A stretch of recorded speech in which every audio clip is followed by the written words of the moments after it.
Welcome friends. आज हम लोग इंडिया थ्रू द ट्रेवलर्स आज चैप्टर का क्वेश्चन आंसर करने जा रहे हैं। सबसे पहला ग्रुप में है work in small groups and discuss the following. इसको ग्रुप में डिस्कस करना आप फ्रेंड के साथ कर सकते हैं या तो आप कमेंट करेंगे तो हमसे भी कर सकते हैं। फर्स्ट है question, have you ever visited places outside your state? क्या आपने कभी घूमा है अपने स्टेट के बाहर किसी और जगह? तो ये आप ग्रुप में कर सकते डिस्कस। फिर है, did you notice any difference in terms of life style and civic sense there? क्या आप वहाँ जहाँ घूमे हैं वहाँ पर आप कोई डिफरेंस पता किए हैं, अंतर पता किए, उसी के बारे में जो नगर का वे डिफरेंस बताना है। तो आपने घूमे होंगे तो ज़रूर ये बात पता होगी। थर्ड है, which aspects of their life has impressed you most? कौन सी अवस्था आपको सबसे ज़्यादा अपने जीवन में इम्प्रेस किया? तो ये आप सभी ग्रुप में डिस्कस करने वाला है। उसके बाद है main question answer, right T और ट्रू। टी मतलब टी लिखना ट्रू हो और एफ लिखना फॉल्स हो, तो यानी कि सही के लिए टी, एफ के लिए गलत। फर्स्ट है, Pearl S Buck had an Indian family doctor. क्या पर्ल एस बक कवि के पास ये इंडियन डॉक्टर था? तो ये सही बात है, इसलिए टी है। उसके बाद है second, the Mongolian from Europe invaded Kashmir. तो इसका आंसर ये गलत है। यहाँ पर ये बारबेरियन फ्रॉम यूरोप, मतलब बारबेरियन होता मंगोलियन के बदला। फिर थर्ड है, according to writer the Indian belonged to the Caucasian races. तो ये कॉजियन रेसेस का मतलब होता है सफ़ेद नस्ल का। क्या मतलब भारतीय सफ़ेद नस्ल से बिलोंग करता है? तो ये गलत बात है, इसलिए यहाँ पर एफ लिखा गया। उसके बाद है, the first women president of the general assembly of the United state was an Indian. ये भी सही बात है, जो फर्स्ट प्रेसिडेंट बना है जनरल असेंबली का वे भारतीय था, मतलब भारतीय थी। फिफ्थ है, the writer wanted to listen to four groups of people. क्या मतलब वे राइटर सुनना चाहती थी चार ग्रुप ऑफ पीपुल? तो ये गलत बात थी, वो दो ग्रुप को ही सुनना चाहती थी। एक इस नगर का मतलब जो रहन सहन है उस चीज़ के बारे में, और दूसरा बुद्धि का जो शहरी लोगों के पास थी, यही दो चीज़ वो सुनना चाहती थी। उसका सिक्स्थ है, the young Indian intellectual were disappointed with English rule. क्या वे मतलब डिसअपॉइंटेड हुए हैं इंग्लिश रूल से, निराशा हुए हैं अंग्रेजी लोगों से, अंग्रेजी शासन से? ये सही बात है, इसलिए टी हो गया। उसके बाद है, Indian war willing to fight in the second world war at English मतलब इंग्लैंड कमांड। वे नहीं, उनके पास इच्छा थी जो इंग्लैंड के कमांड पर भारतीय लड़ने जाए सेकेंड वर्ल्ड वार में, तो इसलिए यहाँ पर फॉल्स हो गया। उसके बाद है, Indian believed in the nobility of means to achieve a noble end. यानी कि क्या भारतीय यह विश्वास करता है कि हमेशा जो उच्चतम का मतलब होता है वे उच्चतम पर समाप्त कर दे वो चीज़ को प्राप्त करके? तो ये ऐसा विश्वास करता है कि उत्तम से उस मतलब शुरुआती करना है और अंत चीज़ भी हमें उत्तम से ही करना है। तो यहाँ पर सही बात है। उसके बाद है, the roast effect of colonization was seen in town in the form of unemployment.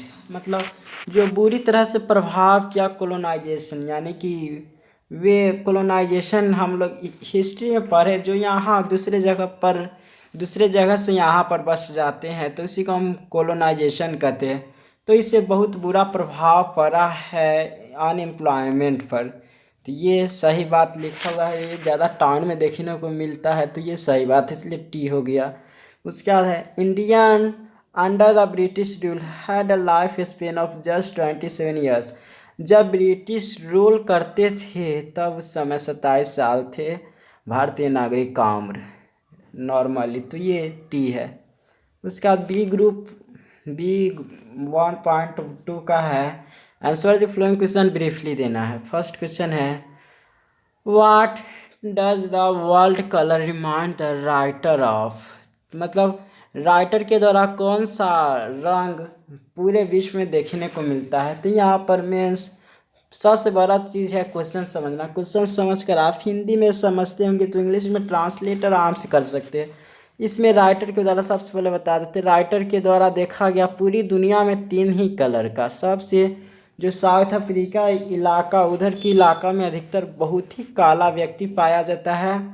उसके बाद जो यूनाइटेड स्टेट अमेरिका के साइड का जो कंट्री है उसमें सफ़ेद नस्ल का पाया जाता है, और भारतीय लोग बीच में, यानी कि वे सफ़ेद भी और काला भी है, दोनों नस्ल का है। तो द वही लिखा हुआ, the world colour remind the writer of that is South Africa black and USA side Caucasian, यानी कि वही सफ़ेद नस्ल का, एंड इंडियन आर मीडियम, दोनों के बीच का भारत में पाया जाता है। उसके बाद है what were the benefits of English rule, English rule से बेनिफिट क्या हुआ है। तो बेनिफिट यही हुआ कि इंग्लिश लोग हमें इंग्लिश लैंग्वेज सिखाकर चले गए, जिससे हम पूरी दुनिया में कम्युनिकेशन की स्थापना कर लिए। तो ये आंसर इस प्रकार लिख सकते, the benefits of English rule were learned pure English language for communication all over the world. तो इस तरीक़ा से वे हम पर शासन के, तो यही फ़ायदा और फ़ायदा ज़रूर होंगे। थर्ड है why were the intellectuals in India restless and embittered, यानी कि क्यों भारतीय ने, मतलब एक तरह से इंटेलेक्चुअल वे स्थापना करते थे, मतलब वे तिक्त बनाते थे। एम्बिटर्ड मतलब होता है तिक्त बनाना। ये दोनों के बीच में क्या तालमेल था। तो यहाँ पर मेन आंसर यह समझना है कि जो रेस्टलेस थे, मतलब एक पूरी तरह से आरामदायक और तिक्त बनाना, वे शासन करने के वक्त ऐसा अंग्रेज लोग करते थे। तो यहाँ पर आंसर इस तरीक़ा से हो सकता था, the intellectuals in India restless and embittered were, और यहाँ पर अपना से लिख सकते हैं व्हेन द इंग्लिश मतलब the English came then our intellectuals bad about the restless and embittered. बस ये आंसर होगा। उसके बाद fourth question, what was the great lesson that India had to teach the west, मतलब कौन सा लेसन भारत ने मतलब वेस्ट लोगों को सिखाए हैं, मतलब पश्चिमी लोगों के भारत के द्वारा कौन चीज़ सिखाया गया, कौन चीज़ उपदेश दिया गया। तो आंसर होगा great lesson was that the India had to teach the West was the humility. सबसे बड़ी चीज़ वहाँ पर ये सिखाया ह्यूमिलिटी, मतलब ह्यूमिलिटी के बारे में, मानवता के बारे में वे वेस्ट को पढ़ाया है, सिखाया है। इस तरह से आप ह्यूमिलिटी के बारे में जो कुछ गुण है उस गुण के लिखकर आप इसे और बड़ा कर सकते हैं। उसके बाद फिफ्थ है where was the writer moved at the sight of children of the Indian villages, मतलब कहाँ पर राइटर अपना नज़र को घुमा लिए हैं, मतलब चिल्ड्रेन को जो भारतीय गांव में। तो आंसर होगा इसका, वे जब घूम रहे थे गांव में तो वहाँ पर उनका वे नज़र अधिक देर तक टिकी रही, जहाँ पर बच्चे जो पढ़ नहीं सकते थे, मतलब एक तरह से अनपढ़ के जैसा थे, लेकिन उन्हीं से प्यार हो गया ये कवि, मतलब पोएट को, तो वही वहाँ पर वे मूव कर गए। यानी कि इसका इस तरीका से आंसर हो सकता है eight the sight of uneducated, यानी कि he couldn't study children of the Indian village the writer was moved, जहाँ बच्चे अच्छी तरह से नहीं जानकार थे, कोई मतलब पढ़ते भी ज़्यादा नहीं थे, वहाँ पर ये मूव हो गए। सिक्स्थ क्वेश्चन है where was the real indictment against the colonization to be found, कहाँ कला इंडिक्टमेंट मतलब होता है कलंक, यानी कि कहाँ पर वास्तविक कलंक कोलोनाइजेशन के विरुद्ध पाया जाता है। कोलोनाइजेशन का मतलब उपनिवेशवास बनाना, मतलब वही उपनिवेश जो दूसरा जगह पर आकर और खुद पर वे दूसरे को हुक्म चलाना। जैसे आप यहाँ है और यहाँ से कोई मतलब या इसी जगह पर कोई दूसरी जगह से आ जाए तो आप पे ही हुक्म चलाने लगे, तो उसी को कोलोनाइजेशन कहते हैं। तो मतलब कोलोनाइजेशन का जो रियल इंडिक्टमेंट यानी कि जो वास्तविक कलंक है वे कहाँ पर मिलते थे। तो in USA was the real indictment and colonization to be found. यहाँ पर ये सॉरी भारत होगा, भारत में ऐसा पाया जाता है, बल्कि यूएस में नहीं। तो यहाँ पर आप इंडिया कर लेंगे यूएसए के बदला। उसके बाद है read the following sentence and right your, यहाँ पर भी ट्रू और फॉल्स लिखना। फर्स्ट है द राइटर ब्लेम्स, आप चाहे तो किताब में भी देख सकते। First the writer blames the English rule for all of India, मतलब राइटर पूरी तरह से ब्लेम करते हैं वे ब्रिटिश को, इंग्लिश रूल को पूरे इंडिया में शासन किया और ब्लेम। तो यहाँ पर आंसर टी होगा, क्योंकि ये सही बात है। इंग्लिश रूल ही पूरे भारत पर गलत तरीका से प्रभाव किया। उसका सेकेंड है colonization had made the Indian innervated and exhausted, ये भी सही बात है। मतलब कोलोनाइजेशन जो बनाया हम लोगों को वो हतोत्साहित किया और हमें थकावट प्रदान कर दिया वे कोलोनाइजेशन बनाने से। तो ये टी है, मतलब ट्रू है। फिर है long period of slavery made the people quite dependent, मतलब जो लॉन्ग पीरियड हमें दासीता की बनाया, मतलब जो नौकर की तरह अंग्रेज लोगों ने रखा, उससे हम लोग पूरी तरह से यानी कि काफ़ी डिपेंडेंट उन पर हो गए, ये भी सही बात है। उसके बाद है according to writer selfness is the main quality of a leader, यानी कि ये मतलब कवि के अनुसार यही सबसे बड़ा, मतलब सेल्फनेस ही सबसे बड़ा ये है क्वालिटी है लीडर का।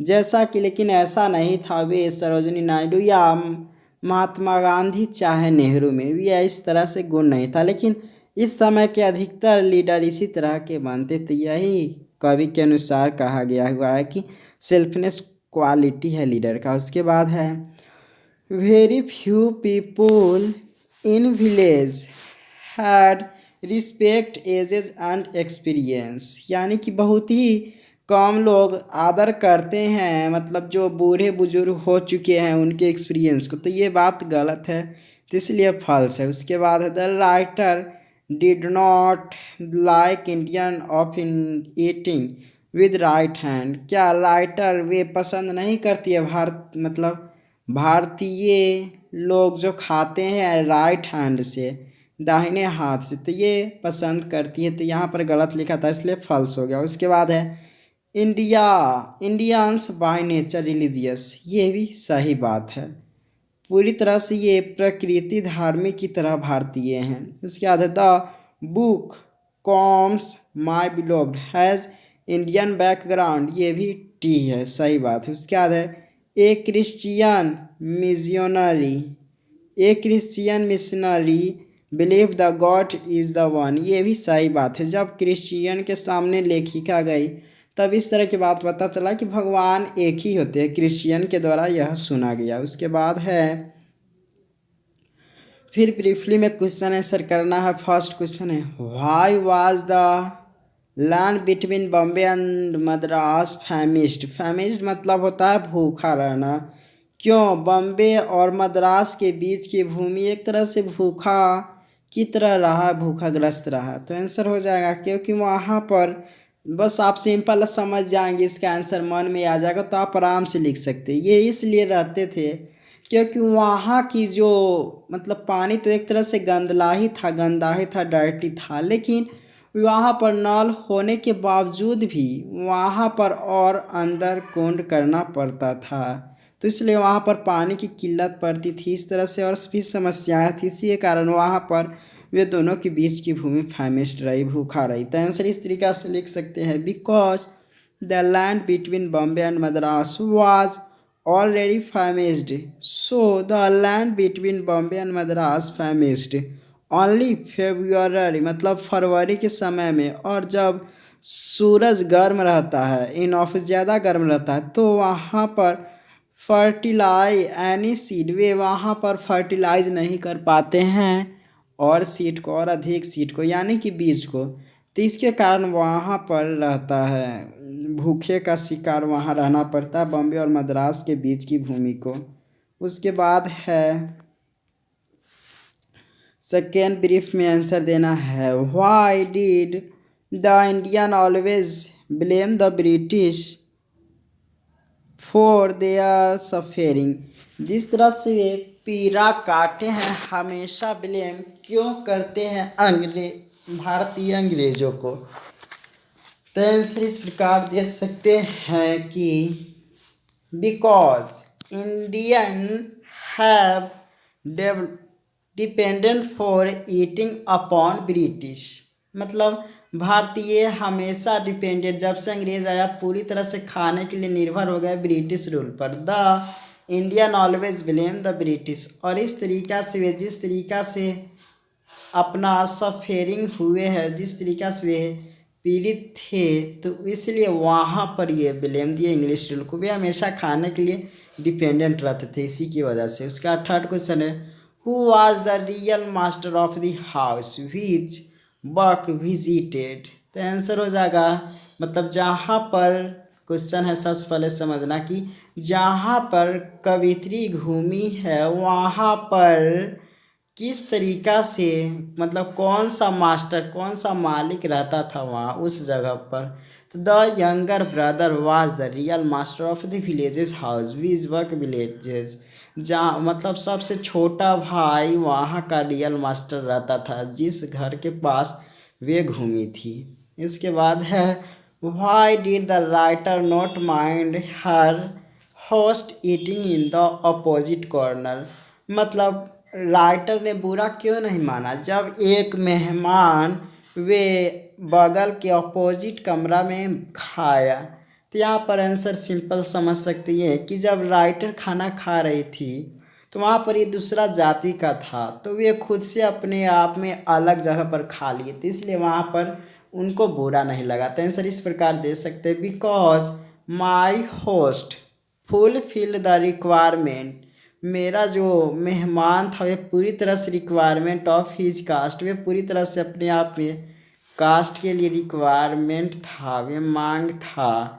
बाय ईटिंग, ईटिंग के द्वारा। In the opposite room, way opposite room में इस तरीक़े से खाया। सो नोट माइंड, इसलिए वे बुरा नहीं माने। फिर 5 है, why does she mean by saying religion is ever present in Indian. मतलब कवि क्या कहती है, इसका क्या मतलब है कि रिलीजन हमेशा इंडियन लाइफ में प्रेजेंट है। तो यह इसलिए कहती है क्योंकि, यानी कि because the poet washed in India.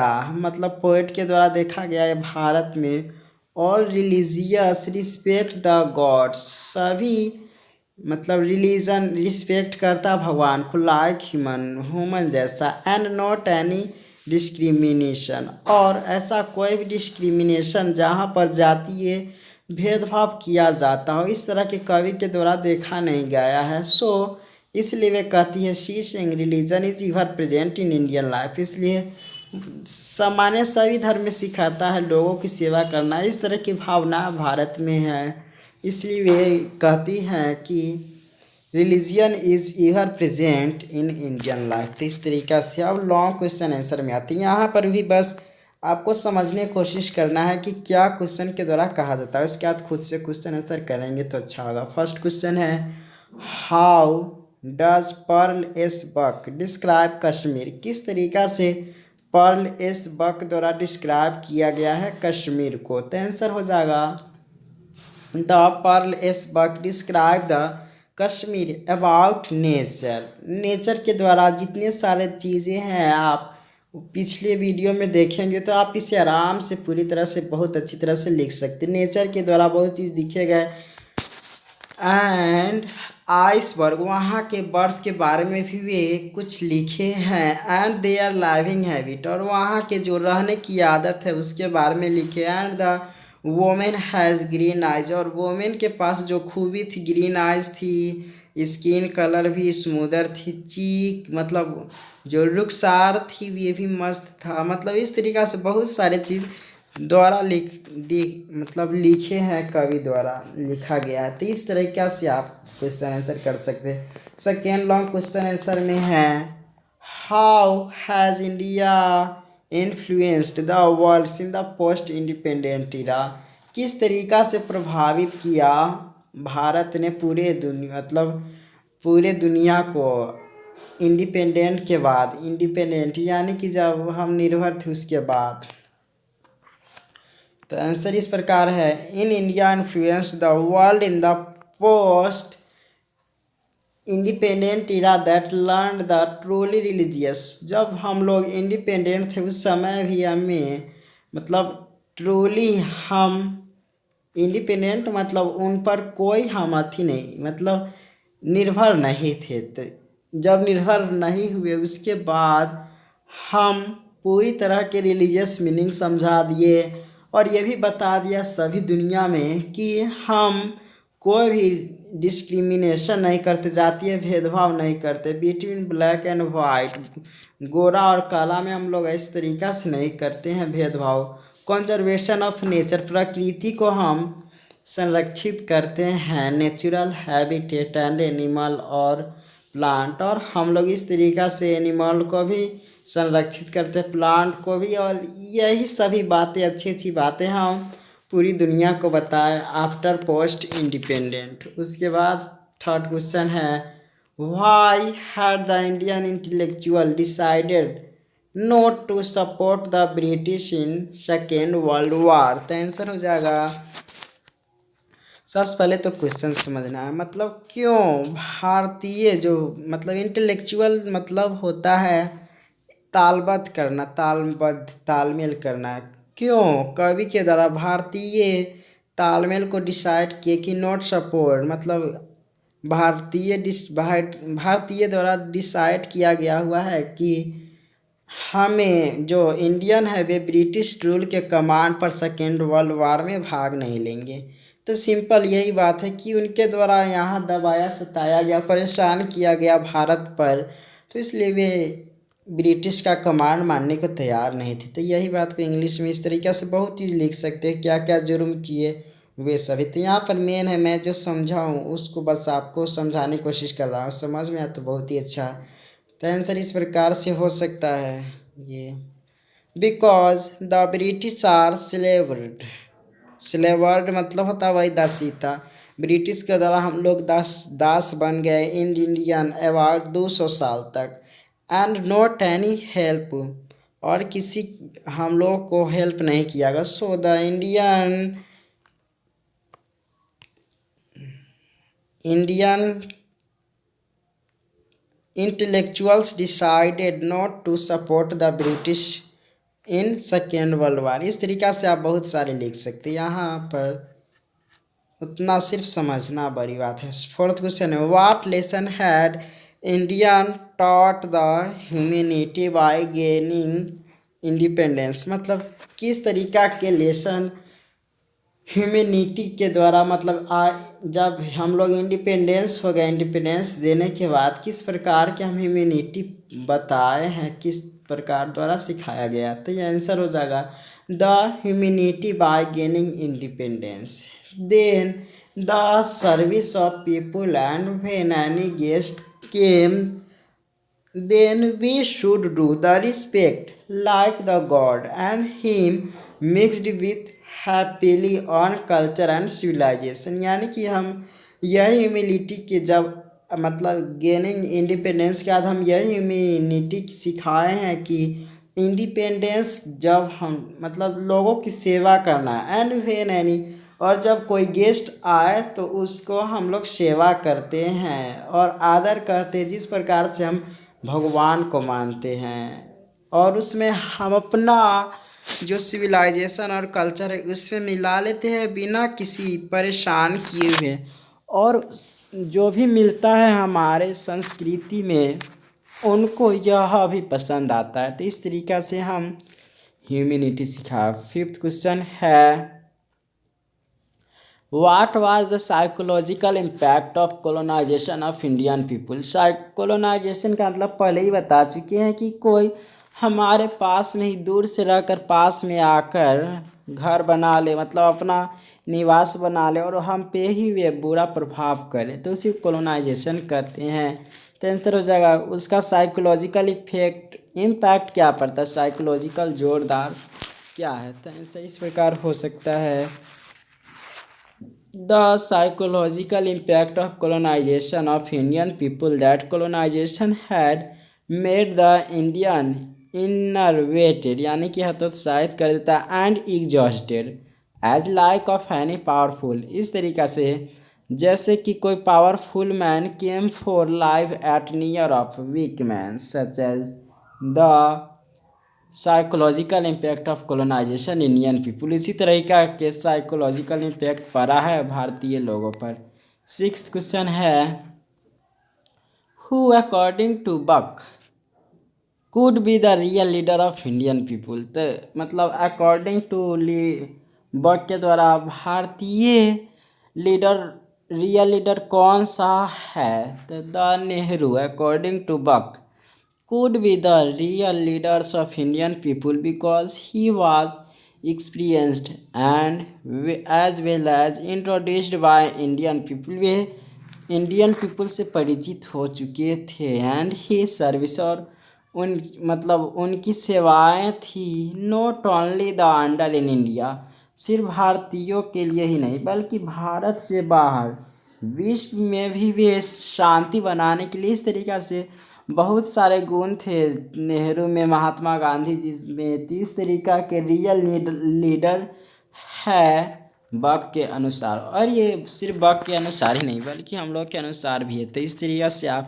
Question answer समझने के बाद बनाने में कोई मुश्किल नहीं है। फिर सेवेंथ है what are some of the feature of Indian family life as noticed by Buck, यानी कि इंग्लिश मतलब क्या प्रधानता दिया है वे पर्ल एस बक के द्वारा। इसको भी आप बहुत तरीक़ा से देख सकते हैं। जब इंडियन फैमिली लाइफ, जो भारतीय पारिवारिक जीवन के बारे में ये नोटिस किए हैं, ये नीचे है, जैसे आंसर इस तरीक़ा से लिख सकते हैं some of the feature of Indian family life as noticed by Buck is first eating with right hand, वे राइट हाथ से खाने वाला आदत बहुत मस्त है। और वहाँ पर केले के पत्ते पर, मतलब जो ताज़ा केले के पत्ते होते हैं उस पर भी भोजन दिया जाता था। फिर सेकेंड क्वेश्चन है very love in villages children, बहुत प्यार वे करते, सच में बहुत प्यार भरा रहता है वे गाँव की जो बच्चे होते हैं उनमें। थर्ड ये भी नोटिस किए हैं कि ऑल रिलीजन बेस्ड इंटेलेक्चुअल, सभी एक दूसरे में सबसे अच्छा तालवत किया हुआ है, हिंदू मुस्लिम सिख ईसाई पारसी जैन धर्म ये सभी। उसके बाद service people and best quality, और लोगों की सेवा करना और सच्ची सेवा करना, इस तरीक़ा से नोटिस किए हैं पर्ल एस बक ने। एट्थ क्वेश्चन है Why did the writer believe that her book Come My Beloved was not a puzzlement to the people of India? क्यों वे विश्वास करते हैं कि यह मेरे द्वारा लिखा हुआ मतलब कॉम माई बिलोव्ड या उनकी रचना है, इसमें पजलमेंट नहीं है भारतीय लोगों के लिए। तो आंसर हो सकता है क्योंकि विच आई रोट, जो मैंने लिखा, नॉट अ पजलमेंट रियलिस्टिक, वे एक पजलमेंट नहीं है बल्कि रियलिस्टिक सीन है जो मैंने रिवीवल मतलब जो मैंने दिखाया है फ्रॉम माई बुक, जो मेरा बुक में which was revealed about the India, जो मैंने इंडिया का रंग दिखाया है। और आप इस टाइम ये भी बहुत चीज़ लिख सकते हैं कि भारतीय लोग वे सच्चे हृदय से इनको मानते हैं जो मैंने भारत के बारे में लिखा, और ये पूरी तरह से सही बात मैंने लिखा जो मैंने ऑब्जर्व किया, नोटिस किया, इसलिए कोई पजलमेंट नहीं है कि आपको दिमाग लगाना पड़े ज़्यादा। तो इस तरीक़ा से वही अपने बात को कहती है। अब ग्रुप डिस्कशन ये भी आप फ्रेंड के साथ कर सकते हैं। Salient feature of Indian family life, यानी कि किस तरीक़ा से भारतीय पारिवारिक जीवन में वे कौन से प्रमुख गुण हैं, ये चर्चा आप कर सकते हैं ग्रुप में के साथ। फिर है joint family VS nucleus family, यानी कि जहाँ पर बहुत सारे परिवार जुड़े रहते हैं और जहाँ पर केवल एक ही केंद्रित पारिवारिक कोई सदस्य होता है, उस पर भी चर्चा कर सकते हैं। और कॉम्पोजिशन का तो मैं इसका 3-4 वीडियो के बाद पूरा बनाकर मैं दे दूँगा। उसके बाद कॉम्पोजिशन वैसे यहाँ पर आप खुद से लिख सकते हैं। उसके बाद है डिक्शनरी में है राइट मोर कॉमन वर्ड लिखना है। तो यहाँ पर इविल का आप इल लिख सकते हैं, रॉन्ग लिख सकते हैं। फिर पिनिट्रेटेड का इविल मतलब होता है बुराई, पिनिट्रेटेड का मतलब होता है समझना। तो यहाँ पायर्स या डिसर्न। फिर एजुकेटेड का ट्रेंड, टीच्ड ये हो गया। फिर विटनेस का अटेस्ट, ऑब्जर्व, विटनेस मतलब होता है गवाह, तो ऑब्जर्व भी लिख सकते हैं, टेस्ट भी लिख सकते हैं। फिर फाइंड है, फाइंड का आप डिस्कवर भी लिख सकते हैं, ऑब्टेन भी लिख सकते हैं, लाइफ्स का लिख सकते हैं, ब्रेथ या हैविंग भी लिख सकते हैं, ग्लोब का आप लिख सकते हैं, वर्ल्ड, इस तरह के भी लिख सकते हैं। अब उसके बाद है वर्ड फॉर्मेशन। वर्ड आप बहुत तरीक़ा से बना सकते हैं। जैसे यहाँ पर माई सेल्फ है, तो यहाँ पर बैकग्राउंड 10 मेक फ्लोइंग वर्ड, तो यहाँ पर माई प्लस सेल्फ मिलकर माई सेल्फ बना है। ये आप किताब में देखेंगे तो बना सकते हैं। ऐसे एग्ज़ाम के तौर पर ये ठीक सिर्फ ज्ञान के लिए आपके लिए सही है। यहाँ पर जैसे इवरी रहेगा, थिंग रहेगा नीचे लिखा हुआ, फिर वहाँ पर बैड रहेगा, बॉडी रहेगा, तो आपको मिला मिला कर वर्ड लिखना है कि एवरीथिंग हो जाएगा, एवरी बॉडी हो जाएगा, फिर नो कहीं रहेगा, फिर थिंग रहेगा तो नथिंग। इसी को मिलाकर आप किताब में देखेंगे तो समझ में आ जाएगा। फिर CHOP चोप, फिर EYD चोप्ड, आई मतलब इस तरीक़ा से हो जाएगा। फिर वेल डन, बस जोड़ना है, जो जुड़ जुड़ कर वर्ड बनेगा तो वही बनाना है। अब लास्ट में है मैच करना, तो यहाँ मैच करा सकते हैं आप। सिर्फ इसका मतलब जानेंगे तो आप आराम से, जैसे क्रीड है, क्रीड का अर्थ होता है धर्म, तो यहाँ पर ये पूरा पढ़ेंगे तो आंसर यही मिलेगा कि ए सेट ऑफ बिलीव्स, यानी कि पूरी तरह के एक सेट विश्वास का हमें धर्म बताता है, यानी कि क्रीड बताता है। फिर है तीखा, यानी कि पायर्सिंग, पायर्सिंग का आप देखेंगे तो पिनिट्रेटिंग, यानी कि थकान हो जाएगा। तीखा जब थकान, ये सिमिलर ही है। फिर उसके बाद क्लांत या रिक्त, यानी कि खाली के बारे में यहाँ पर कह रहा है, तो यहाँ पर ये लिख सकते ड्रेन्ड ऑफ ऑल स्ट्रेंथ, ये मिक्स लाने वाला। फिर प्रोफाउंड का मतलब होता है, हिंदी है होता है गहन, गहन का तो आप जानते होंगे, गहन का हो जाएगा डीप एंड सब टाइटल, डीप मतलब वही गहरा और सब टाइटल, इस तरीक़े से आप आराम से लिख सकते हैं। फिर है घटिया, घटिया का होता है इंफेरियर, इंफेरियर क्या हो जाएगा पुअर क्वालिटी, यही खराब गुण, तो वही इंफेरियर हो जाएगा। फिर पेरिल का हो जाएगा डेंजर, मतलब संकट होता है, या डेंजर मतलब खतरनाक, दोनों सिमिलर है।